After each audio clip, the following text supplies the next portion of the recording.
first-class cabin on a flight from London to New York. Soft golden lights illuminated the leather seats. The wife of a powerful billionaire sat by the window when suddenly she collapsed, her eyes rolling back, her body convulsing. A scream rang out. "She's not breathing!" Flight attendants and passengers panicked. In the chaos, a thin teenage boy in a cheap janitor's uniform jumped to his feet. No one could believe it when this kid who cleaned airplanes rushed forward shouting, "Move! I know what to do!" Within seconds, he performed chest compressions and rescue breathing. The woman's heart started beating again. His name was Liam. He was 17 years old, an orphan who had lost both his parents in a car accident 3 years ago. Since then, he'd been working as a janitor for the airline, cleaning cabins between flights to save money for medical school. It was hard, unglamorous work that most people look down on, but Liam didn't care about status. He cared about survival, and he cared about the dream his mother had planted in him before she died. In his backpack, he always carried an old medical textbook. It had been his mother's when she was a nurse. The pages were worn and marked with her handwriting. It was his most precious possession. The billionaire's name was Richard. He was 45 years old, a financial mogul who had built an empire through ruthless business tactics and iron discipline. He was wealthy beyond measure and knew it. He wore his success like armor, especially the Rolex watch on his wrist that cost more than most people's yearly salary. Time was money, and Richard had mastered both. He was traveling with his wife Elena, a 40-year-old woman with a kind face and gentle manner. Unlike her husband, she hadn't forgotten where they came from. She treated everyone with respect, even the staff, but her health had always been fragile. She had a weak heart, something she rarely talked about. That day, Liam had been assigned to clean the cabin before the flight took off. He worked quickly and quietly, invisible to the first-class passengers boarding around him. He noticed Richard and Elena settling into their seats, noticed the way Richard barked orders at the flight attendants, noticed the way Elena smiled apologetically at the staff her husband treated poorly.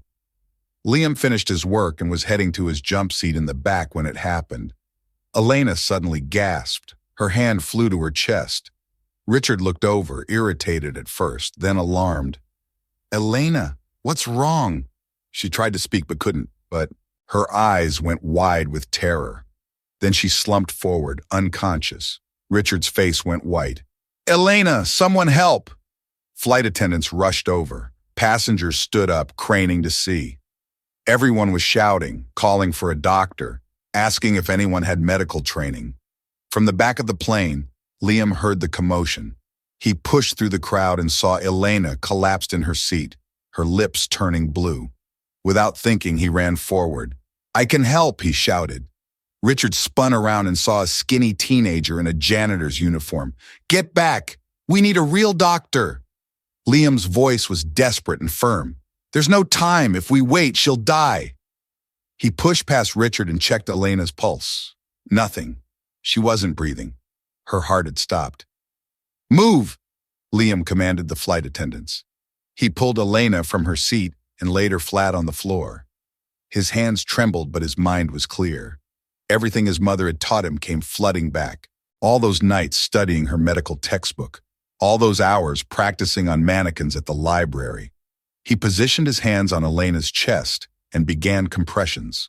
Hard and fast, counting out loud. After 30 compressions, he tilted her head back, pinched her nose, and gave her 2 rescue breaths. Richard stood frozen, watching this teenage janitor fight to save his wife's life. Around them, passengers held their breath. The cabin was completely silent except for Liam's counting. "Come on," Liam muttered. "Come on, please." More compressions, more breaths. Then miraculously, Elena coughed. Her eyes fluttered open. She gasped, pulling air into her lungs. The cabin erupted in relieved cheers and applause. Liam sat back, shaking with adrenaline and relief. Elena was alive. He'd done it. Richard stared at the teenage janitor, this boy he'd dismissed as irrelevant seconds ago, and felt something crack inside him. This kid had just saved the most important person in his world. with knowledge, with courage, with nothing but his hands and his training.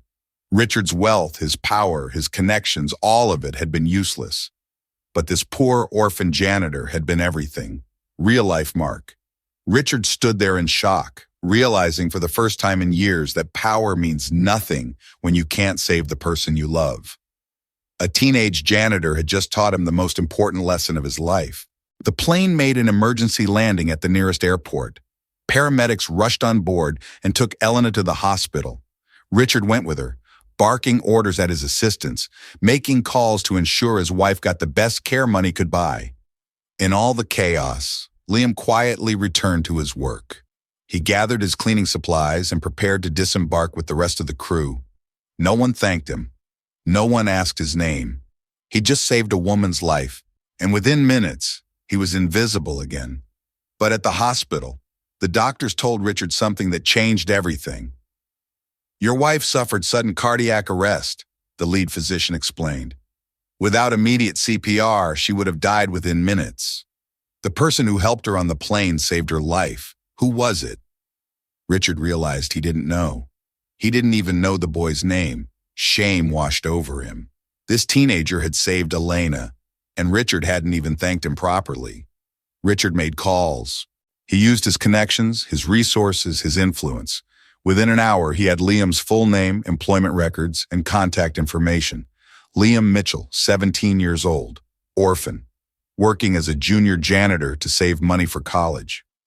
Richard stared at the information on his phone screen. This boy had nothing, yet he'd given everything when it mattered most. Richard left the hospital and tracked Liam down at the crew accommodation near the airport. When Liam opened the door to his small room and saw the billionaire standing there, his eyes went wide. "Mr. Richard, is your wife okay?" Richard nodded, his throat tight. "Because of you. The doctor said you saved her life." Liam smiled with relief. "I'm so glad. I was worried." Richard realized the boy was genuinely happy, not looking for reward or recognition, just genuinely glad he'd helped. "I came to say thank you," Richard said. "Properly. You saved the most important person in my life, and I didn't even get your name." "It's Liam, sir." Richard held out his hand. Liam shook it, still seeming uncertain why a billionaire was at his door. "Liam, I owe you more than I can ever repay. Will you come to the hospital with me? My wife wants to meet you properly. She wants to thank you herself." Liam hesitated. "I have another shift soon." Richard shook his head. "I'll handle that. Please, it would mean everything to her, to both of us." At the hospital, Elena was propped up in her private room, looking pale but alive. When Liam walked in, her face lit up. She held out her hand to him. "You saved me, son," she said softly. "You're so young. How did you know what to do?" Liam sat beside her bed and explained about his mother, the nurse, about the medical textbook she'd left him, about how he'd studied it every night, dreaming of becoming a doctor one day, about how her lessons had prepared him for that exact moment. Elena's eyes filled with tears. "Your mother would be so proud of you." Liam's voice cracked. "I hope so. I miss her every day." Elena squeezed his hand. "I'm sure she's watching over you. She gave you the gift of knowledge, and you used it to save a life. That's the most beautiful legacy a mother could leave." Richard watched them talking and felt something he hadn't felt in years: humility. This boy had nothing but was rich in everything that actually mattered: courage, compassion, knowledge, character. Over the next few days, Richard and Elena invited Liam to visit them at their hotel. At first, Liam was uncomfortable. These people lived in a world so different from his. When Richard offered to take him to an expensive restaurant, Liam politely asked if they could just have soup somewhere simple instead. He wasn't used to fancy places, and he didn't want to feel out of place. Richard, who normally ate at Michelin-starred restaurants, found himself in a small cafe having the best meal he'd had in years, because it wasn't about the food, it was about the company. Elena told Liam about their daughter Anna, who was 15 years old and back home in New York. "She'd love to meet you," Elena said. "You should come visit us when we get back." Liam didn't think they were serious, but a week later, he received a first-class plane ticket to New York and an invitation to their home. Nervous but curious, he accepted. When Liam arrived at their mansion, he was overwhelmed by the size and luxury of it all. But Anna ran up to him immediately, excited and warm. "You're the one who saved my mom," she exclaimed. "That's so cool. Will you teach me CPR? I want to be able to help people too." Liam laughed. "Of course. It's important that everyone knows basic first aid." They spent the afternoon in the backyard, Liam teaching Anna chest compressions on a practice dummy Richard had ordered. As the sun began to set, Anna showed Liam her room, her artwork, her dreams of becoming a writer. Liam pulled a worn pencil from his pocket. "This was my mom's," he said. "She used it to write notes in her medical books. I want you to have it, for when you write something that really matters." Anna held the pencil like it was made of gold. "I'll treasure it," she promised. "And I'll write something that matters. I promise." That evening, Richard sat in his study and opened his private journal. He rarely wrote in it anymore, too busy making money to reflect on life. But tonight he needed to write. "Today I watched a teenage janitor teach my daughter more about life than I have in years. This boy saved my wife. He saved my family. He saved me from the emptiness I didn't even know I was living in. I've been so focused on building wealth that I forgot to build anything worth having. Liam reminded me what actually matters." Real life mark. Richard closed the journal and whispered to himself, "A janitor just taught a billionaire what true richness looks like. And it has nothing to do with money." Within days, the story leaked to the media. Billionaire's wife saved by teenage janitor on flight. The headlines spread across news sites and social media. Most coverage was positive, celebrating Liam's heroism. But some of Richard's wealthy friends saw it differently. They mocked him at the country club, making snide comments about his new charity case. One business associate laughed openly. "Really, Richard? You're best friends with a kid who cleans toilets on airplanes. Has success made you that desperate for validation?" Richard's board of directors called an emergency meeting. They were concerned about optics. "Your association with this boy is creating the wrong image," the chairman said. "It makes you look soft, sentimental. Our shareholders prefer the ruthless businessman they invested in, not someone playing savior to poor kids." Richard felt anger rising but stayed silent. These people didn't understand. They couldn't understand. They'd never had someone save their life. They'd never felt truly helpless. The pressure mounted from all sides. Society columnists wrote pieces questioning Richard's judgment. Business magazines speculated about whether his sentimentality would affect his company's performance. Former colleagues spread rumors that he was having some kind of breakdown. And through it all, Liam heard the whispers. He saw the articles online. He understood what was happening. He was becoming a problem for the family that had shown him kindness. One night, Liam made a decision. He couldn't let Richard and Elena suffer because of him. He wrote a note and left it at their home when they were out. "Thank you for everything. I was glad to help on the plane. That's all that matters. Don't worry about me. I'll be fine. You've already given me more than you know. Please don't let me cause problems for your family. Take care, Liam." Then he disappeared. He stopped answering their calls. He moved to a different part of the city. He went back to his quiet life of working and studying alone. Richard was devastated when he found the note.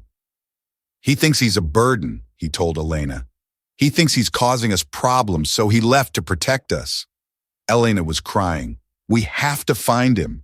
We can't let him think he doesn't matter to us." But Liam had gone underground. Days passed with no word. Richard used every resource he had, but Liam was deliberately staying hidden. Then, a week later, Elena's heart condition flared up again. She was rushed to the hospital. The doctor stabilized her, but Richard was shaken to his core. He'd almost lost her again. And the person who'd saved her before was gone. Richard made it his mission to find Liam. He finally tracked him down at the airport, working a night shift cleaning the same planes as always. When Richard walked into the cabin where Liam was mopping the floor, the boy looked up in shock. "Mr. Richard, what are you doing here? How's Mrs. Elena?" Richard's voice was rough with emotion. "She's okay, but she needs you. We need you. Why did you leave?" Liam set down his mop. I heard what people were saying. I saw the articles. I know I'm causing problems for your family. You've been so kind to me, but I can't let you lose everything because of me. Richard shook his head firmly. You're not causing problems. Those people are. And I don't care what they think anymore. Do you know what I realized? I spent my whole life building an empire trying to impress people who don't actually matter. But you matter. What you did, who you are, that matters. But your business, your reputation, Liam started to protest. Richard cut him off. Can be rebuilt if they fall apart. But you know what can't be rebuilt? The time I'd miss knowing you, the lessons you teach my daughter, the way you remind my wife and me what goodness looks like. That's irreplaceable. He grabbed Liam's shoulders. Come home, please. We're not complete without you. The next evening, Richard's company was hosting its annual gala. 500 of the wealthiest, most influential people in New York. Richard had been expected to give the opening speech, to thank sponsors and donors. But when he took the microphone, he did something completely unexpected. I want to introduce someone, he announced. Liam Mitchell, please come up here. Liam, dressed in a borrowed suit, walked nervously to the stage. The crowd murmured in confusion. Who was this kid? 3 weeks ago, my wife had a heart attack on an airplane, Richard said, his voice carrying through the silent ballroom. She was dying, and this young man, who works as a janitor for the airline, saved her life. He performed CPR. He breathed life back into her when her heart had stopped. He is the reason my wife is alive tonight. The crowd began to applaud politely, but Richard held up his hand. He wasn't finished. But here's what you don't know. Liam is 17 years old. He's an orphan. He works a minimum wage job cleaning airplane cabins because he's trying to save money for medical school. His mother was a nurse, and before she died, she taught him everything she could about saving lives. And he used that knowledge to save the most important person in my world. Richard's voice broke with emotion. Many of you have asked me why I've taken an interest in this boy. Some of you have mocked me for it.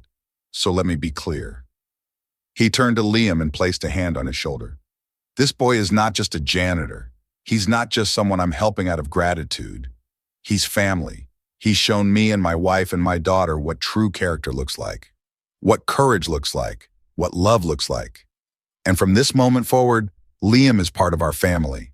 I'm providing him with a full scholarship to any medical school he chooses. I'm establishing a foundation in his mother's name to support other kids like him who are trying to build a future despite losing everything. The ballroom erupted in applause. Some people were crying, some were cheering, but in the back of the room, several of Richard's former friends walked out in disgust. Richard watched them go and didn't care. He pulled Liam into a hug, and the teenager broke down crying in his arms. Thank you, Liam sobbed. Thank you for seeing me. Richard held him tighter. Thank you for saving us, in more ways than one. Elena appeared on stage, moving slowly but steadily. She wrapped her arms around both of them. Anna ran up from the audience and joined the embrace. 4 people, standing together in front of hundreds of watching eyes, proving that family isn't always about blood. Sometimes it's about choice. Sometimes it's about recognizing the value in someone when the rest of the world looks away. CTA, if you believe one small action can change someone's destiny, drop a below. Follow LT Stories for more moments that restore faith in humanity. After the gala, everything changed for Liam. Richard kept his promise. He arranged for Liam to attend the best preparatory courses to get ready for medical school, tutors, resources, anything Liam needed. But more than that, Richard invited him to live with them. You need a stable home to study, Richard said, and we have plenty of room. Please, be part of our family. Liam, who had been living in a cramped room sharing a bathroom with 5 other airline employees, accepted with tears in his eyes. Moving into the mansion was surreal for Liam. He had his own bedroom, bigger than any apartment he'd ever lived in. He had his own bathroom, a desk for studying, shelves for books. But what he treasured most was the family, dinner together every night, Anna knocking on his door to ask for help with homework. Elena checking in to make sure he was eating enough, sleeping enough, taking care of himself like a mother would. And Richard, who had once been so cold and focused only on business, now made time to sit with Liam and talk about life, about dreams, about what really mattered. Elena's health improved steadily. Knowing that Liam was nearby, that he knew what to do if something went wrong, gave her peace of mind. But more than that, having him in their home brought joy. He was humble, kind, endlessly curious. He asked about their lives, listened to their stories, shared his own. He didn't take anything for granted. Every meal felt like a gift to him. Every warm bed felt like luxury. His gratitude was contagious. One weekend, Elena suggested they plant something together in the front garden. "I've always wanted an olive tree," she said. "Olives symbolize peace and new beginnings. I think we should plant one to commemorate the day Liam saved me, the day our family became complete." So the four of them spent a Saturday afternoon in the garden. Richard dug the hole, his expensive suit jacket discarded on the grass. Anna held the young tree steady. Liam filled in the soil, and Elena poured water over the roots. "This tree will grow as we grow," Elena said. "Its roots will go deep, just like our family bonds. And someday, when it's big and strong, we'll sit in its shade and remember this day, the day we chose to be a family." Anna hugged the tree. "I love our olive tree.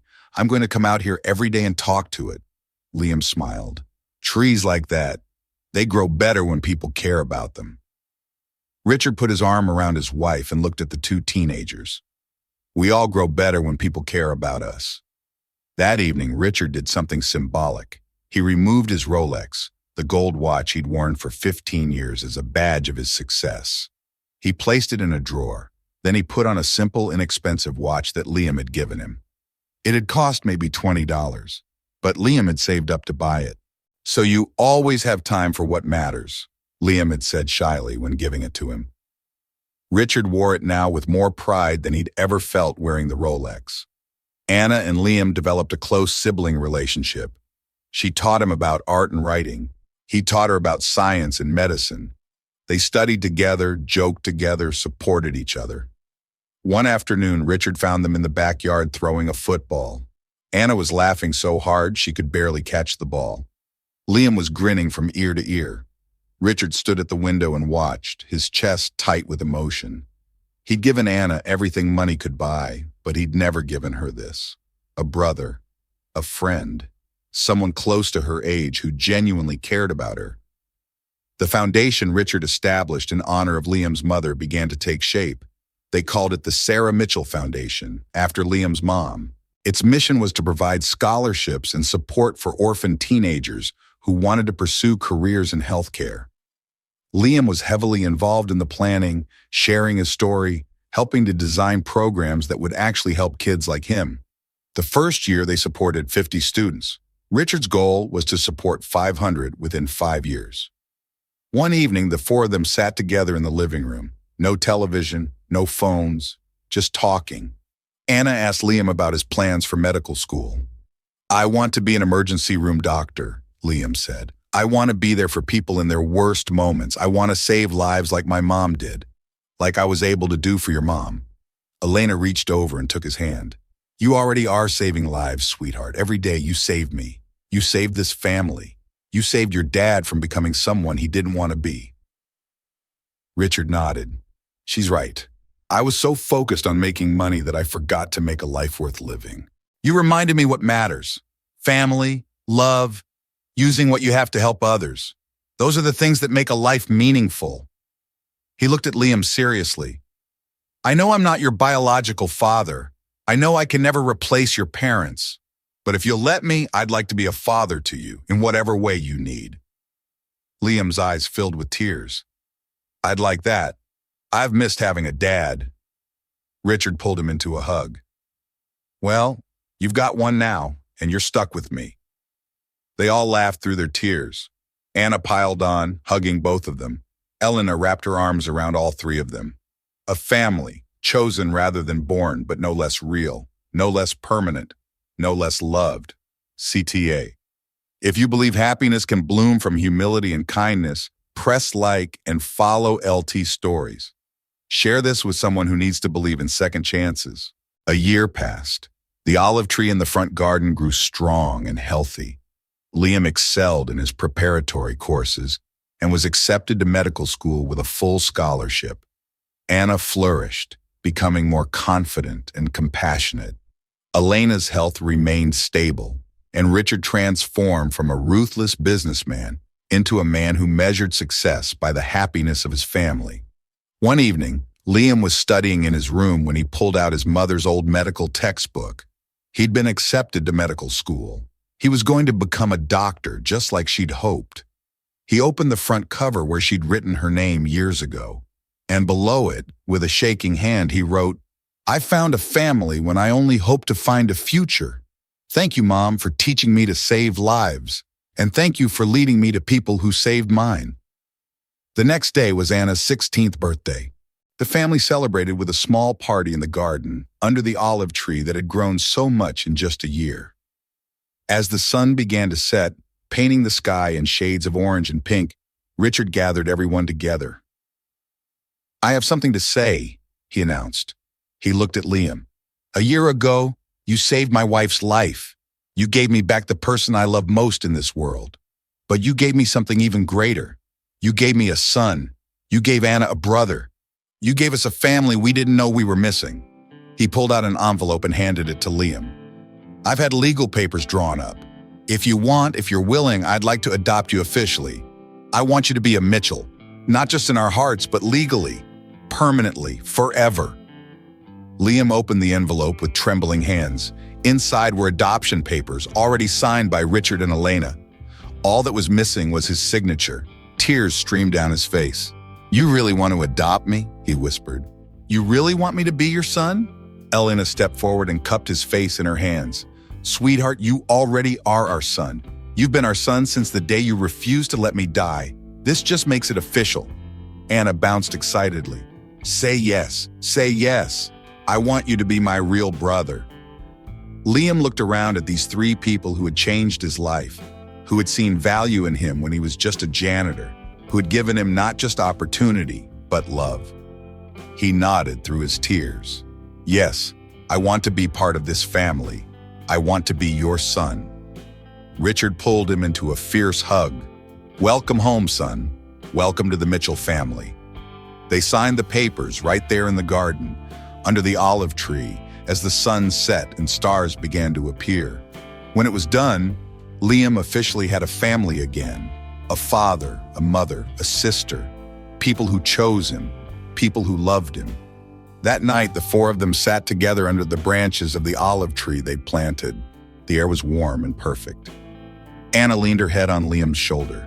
Elena and Richard held hands. "You know what I've learned?" Richard said quietly.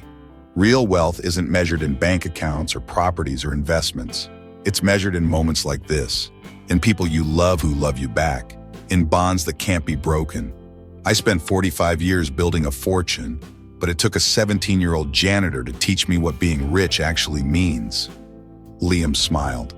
"I learned something too. I spent years thinking I was alone in the world, that I had to fight and survive on my own. But I was wrong. Family isn't just about blood. It's about people who see your value even when you're invisible to everyone else. It's about people who choose you and who let you choose them back."